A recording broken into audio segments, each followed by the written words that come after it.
요 얘기 좀 해보죠. 이준석 전 대표 그 화면 보셨어요? 부산에서 있었던 인요한 혁신위원장이 이준석, 이현주의 토크 콘서트에 갔는데 앞줄에 있다가 이제 이준석 전 대표가 영어로 이제 헤이 미스터 린튼 뭐 어쩌고 예. 환자는 저 서울에 있다. 여기는 제가 영어로 못하겠습니다. 예. 요 얘기했던 거. 저는 못 봤고 예.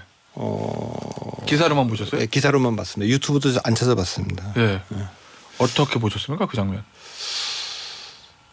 뭐 저도 뭐 이준석 대표에 대해서 응원도 하고 예. 그러긴 합니다만 그건 좀 지나쳤죠. 예의가 아니죠.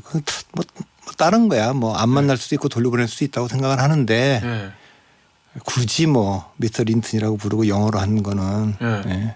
누가 봐도 그분은 뭐 다 예, 그렇죠. 그 서사가 가문 있죠. 전체가 다 예. 한국에서 오래 있었고 그래서 뭐 뭘 전달하려고 했는지는 알겠는데 예. 그건 좀 무례한 거죠.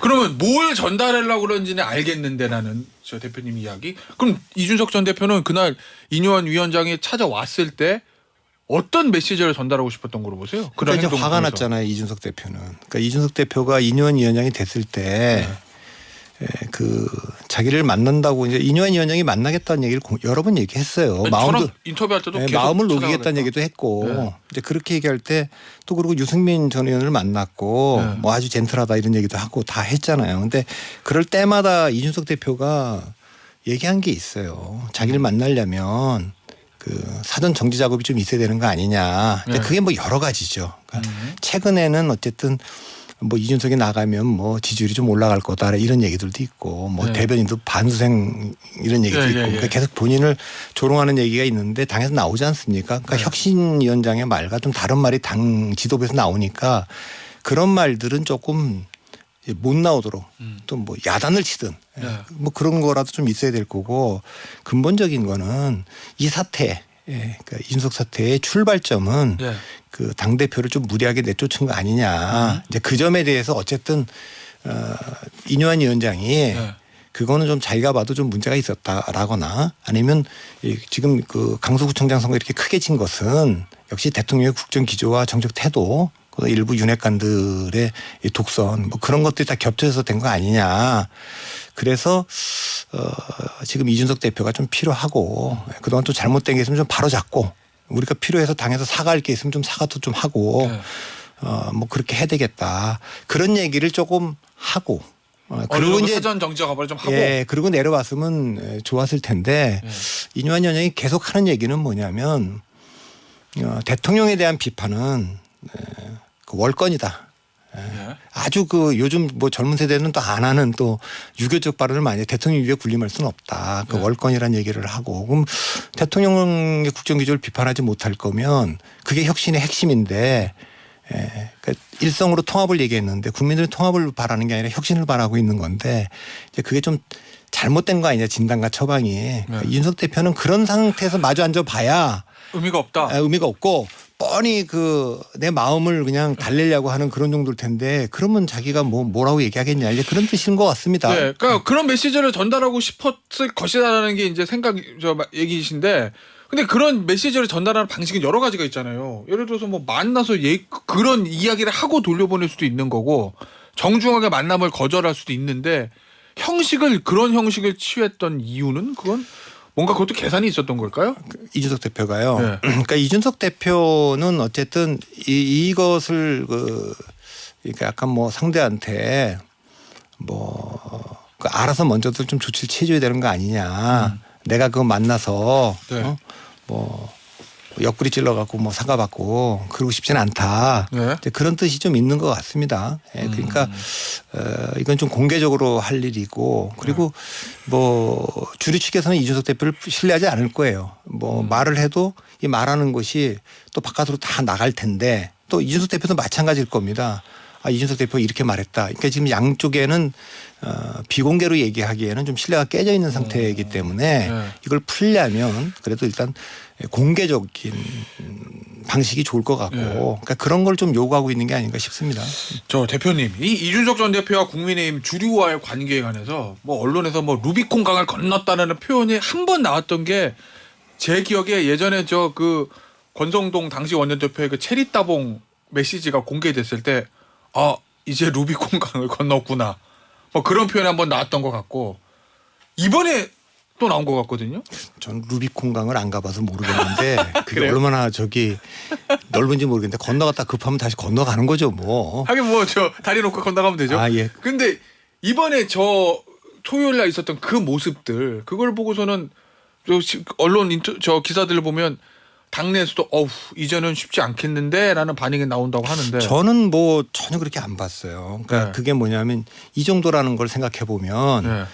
그 대통령 선거 기간 중에도 그랬고 네. 그 당 대표를 내쫓는 과정도 그랬고 얼마나 그 시끄러웠습니까? 시끄러웠죠. 예, 그러니까 이 문제가 풀리는 과정도 시끄러울 수밖에 없다. 그거보다 더 시끄러우면 더 시끄러웠지. 지금은 뭐 시작점이고 지금부터 이게 짧게 한 달이 걸릴지 두 달이 네. 걸릴지 모르겠는데 일단 뭐 12월 달로 예고를 했고 신당 창당이 네, 되세요? 12월 27일 날을 못 박았어요. 12월 네. 27일이라는 건 잘 알지만 박근혜 비대위가 2011년 12월 27일 날 발족됐고 네. 본인이 그때 정치에 들어왔으니까 그날 이제 얘기를 하는 것인데 그러니까 저는 뭐 훨씬 험한 말들이 오고 가고 예, 뭐 몇 번 그냥 만났다 헤어졌다 만났다 헤어졌다 판을 과정들이. 그냥 들이엎고 네. 밥상 걷어차고 네.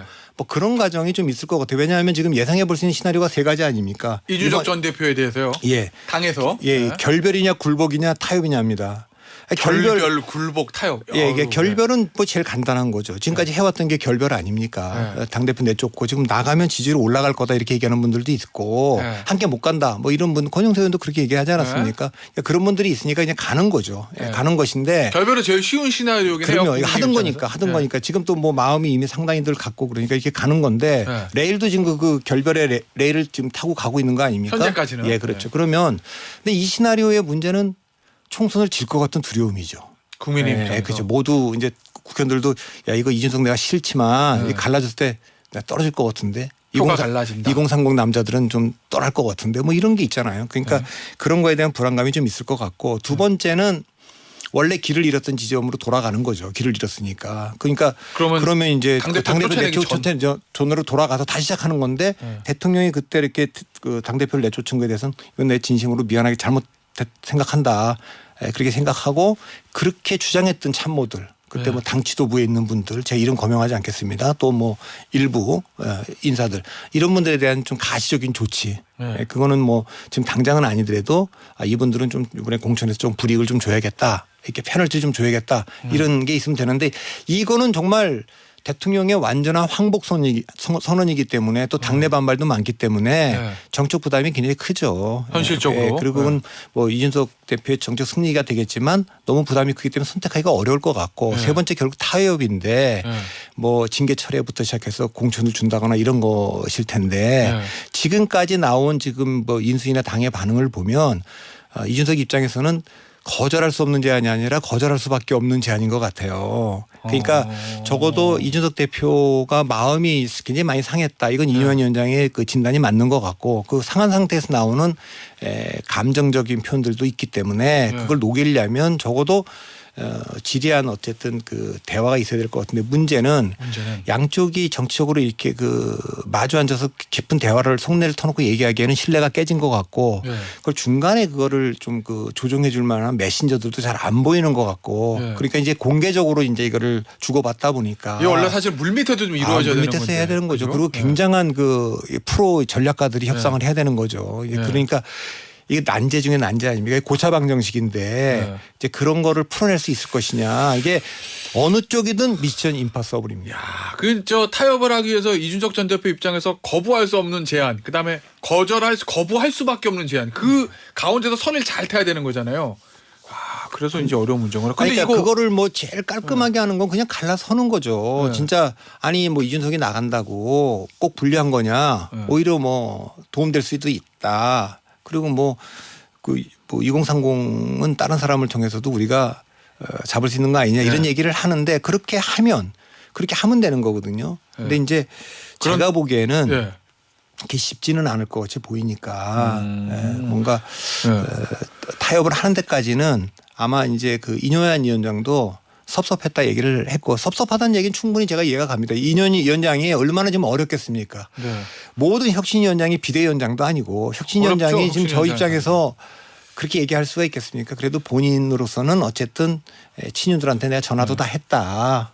그리고 뭐 당신들이 좀 내려놓고 희생해야 되는 거 아니냐 이런 얘기도 다 했는데 그런 얘기 하면서 저렇게 하면서 좀 섭섭하지만 계속 노력 좀 해야겠다 이런 얘기는 하고 있으니까 좀 더 두고는 봐야 될 것 같습니다. 근데 그 고차 방정식 그 어려운 고차 방정식을 이뇨한 위원장이 과연 풀 수 있겠는가라는 저는 못 문제- 푼다고 봅니다. 그럼 누가 그러니까 풀어야 저는 뭐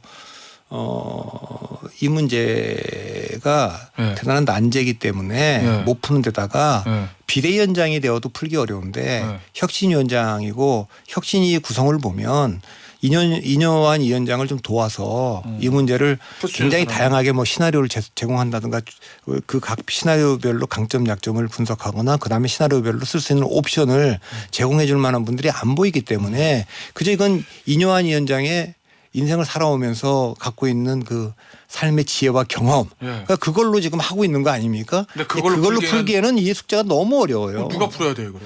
그러니까 당 결국 대표? 이제 이게 시간이 대통령이? 가면 예. 시간이 가면 집단적으로 12월 달에 가서 예. 야 이게 우리가 이거 안 되겠다.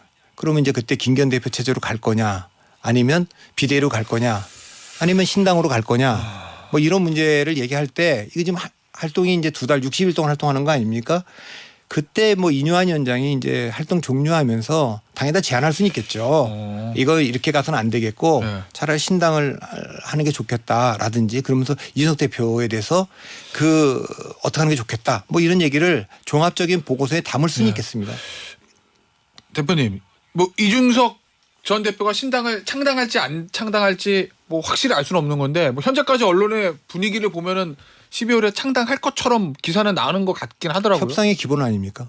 레버리지를 올리려면 오, 일단 이준석 전 대표 입장에서는 그렇죠. 예. 나에게 거부할 수 없는 제안을 하지 않으면 나 나가서 딴 살림 차릴 거야. 이준석 이렇게. 대표가 갖고 있는 최대 무기는 뭡니까? 네. 시간이고 나이죠, 나이. 예. 그러니까 자기 시간과 본인이 나이. 이번에 원하는 그 도전 정치라는 건 이기고도 뒤로 가고 지고도 앞으로 가는 거니까 네. 그건 뭐 다 살펴봤을 겁니다. 머리가 좋은 분이니까 네.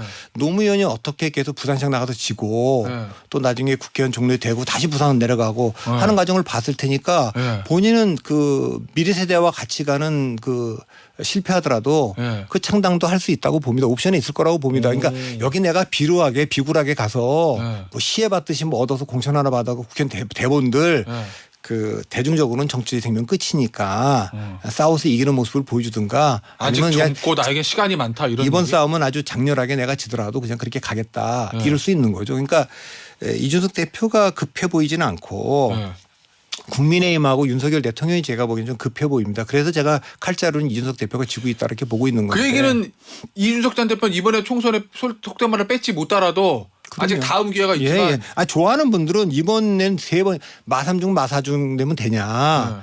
또 그렇게 얘기를 하지만 아유 이게 뭐 한 번 떨어지고 2번 떨어지는 건 몰라도 한 4번 떨어지는 건 또 그게 또 이게 또 뭐가 되거든요. 근데 계급이. 예. 여당과 대통령은 이번 총선 지면 안 되니까 안 그래서 되죠. 칼자루는 이 대표가 예. 졌다 이렇게 그러니까 말씀하시는 거예요? 협상에서 잃을 게 누가 더 많으냐? 예.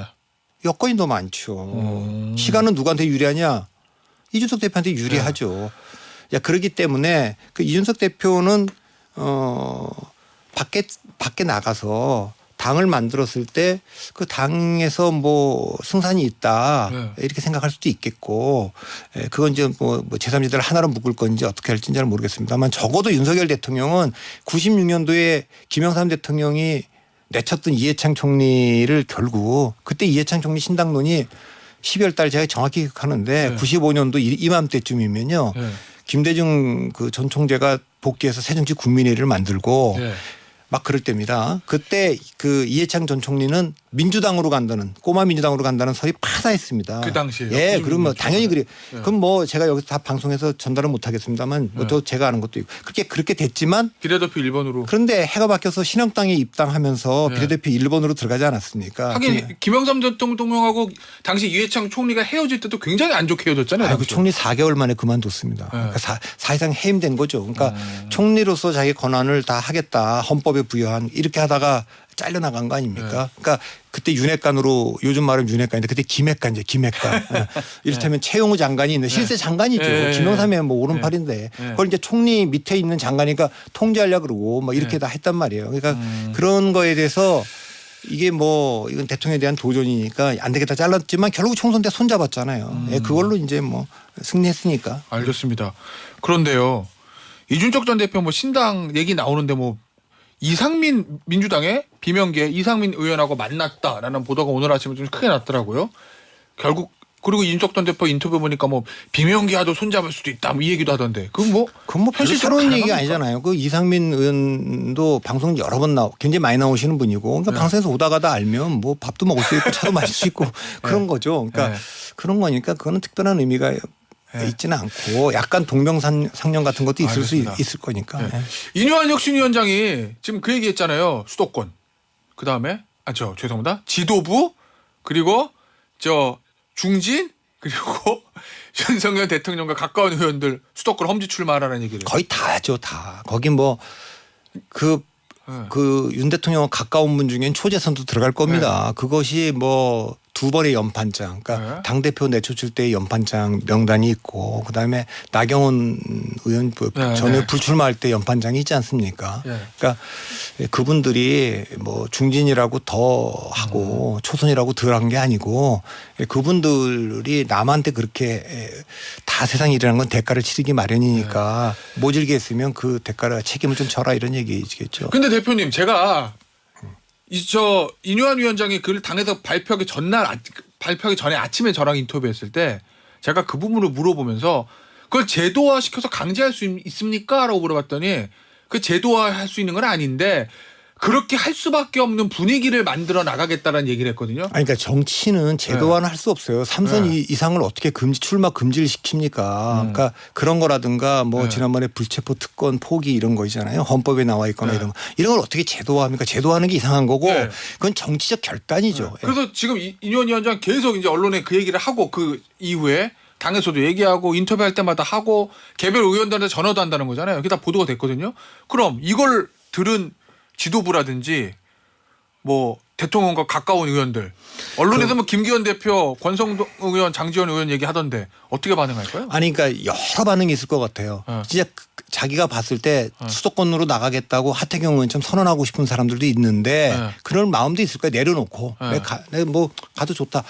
그런데 그 뒤에서 야 너만 살자고 너만 뭐 펌 잡을 줄 아냐 이런 얘기 듣기도 싫으니까 좀 지켜보는 분들도 있을 거고 같은 윤핵관들 중에서도 아니 장모 의원이야 뭐 누리기라도 하고 뭐 다 했지만 우린 일찍이 잘려갖고 아무 일도 못했는데 왜 우리한테도 똑같이 그러느냐 이렇게 나올 분도 있을 것 같고 그다음에 뭐 사실은 이제 초재선 의원들은 우린 초재선 의원 아니냐 뭐 또 같은 지역 3선도 아니고 뭐 이런 분들도 있고 다 그럴 겁니다. 그러니까 다양할 텐데 저는 인요한 위원장이 말하는 대로 될 거라고 봅니다. 이게 결국 시간이 가면 역대 모든 총선이 그랬듯이 결국 버티지 못할 순간이 올 거다.